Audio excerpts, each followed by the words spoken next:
All right, let's get straight into it. If you have any business or property interest in Thailand, you need to listen up. This is your essential intelligence briefing. We're about to break down a massive shift in the country's investment landscape that you absolutely have to understand. And this right here is the central question, isn't it? You've got this entire system, this unwritten rule that fueled decades of growth, and now it's being completely turned on its head. The stakes? Well, they couldn't be higher. So we're going to walk through exactly how this is all going down.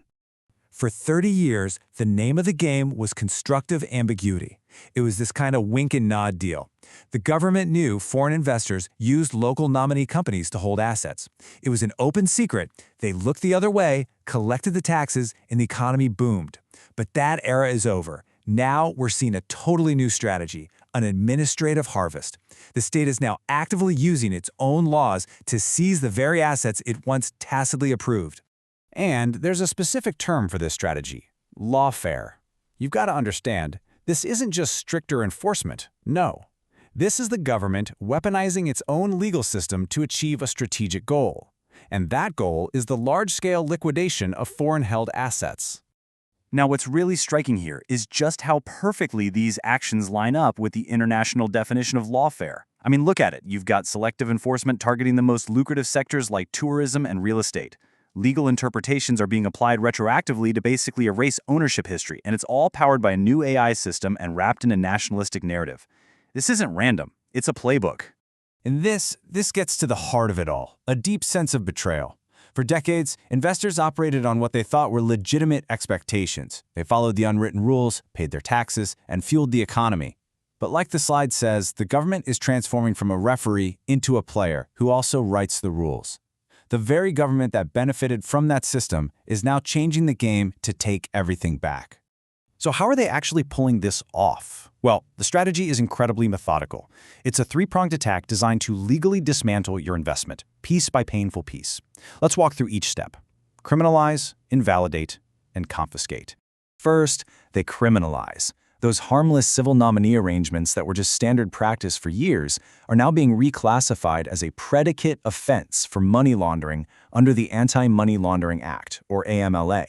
So literally overnight, investors are potentially turned into criminals. And this is what makes using AMLA so devastatingly effective for them. It lets authorities freeze all your assets immediately. We're talking before you even get a day in court.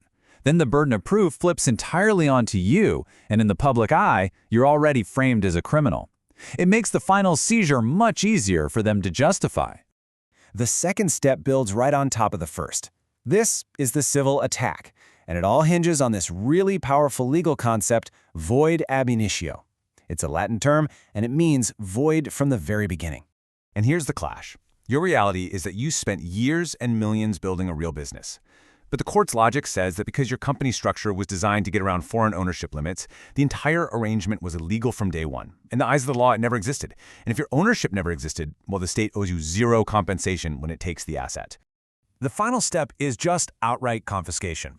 And this is where they cut the very last safety net. There's a proposed change to Section 94 of the Land Code that is, frankly, the most dangerous piece to this entire strategy. This timeline really says it all. In the past, if you were found to be holding land illegally, you had to sell it, but you got to keep the money.